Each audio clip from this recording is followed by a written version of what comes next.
Ito naman kami ngayon ni Nabaldo tsaka ni Anthony sa Monte Park. Ayan, naglalaro ang dalawang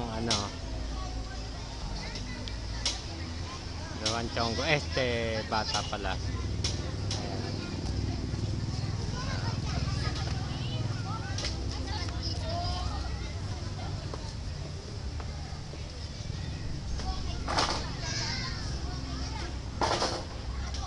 Ayun pa yung ibang bata doon, naglalaro din doon.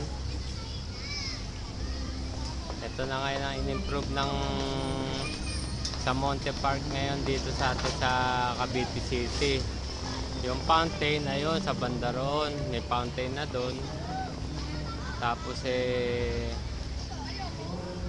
ando pa rin ang monumento ni Gato Rizal sa loob.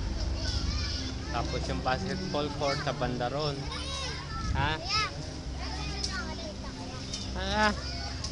Ginagawa ko Hindi na lang kayo magpa-slide na lang kayo, slide. Doon slide kayo. Slide na lang kayo.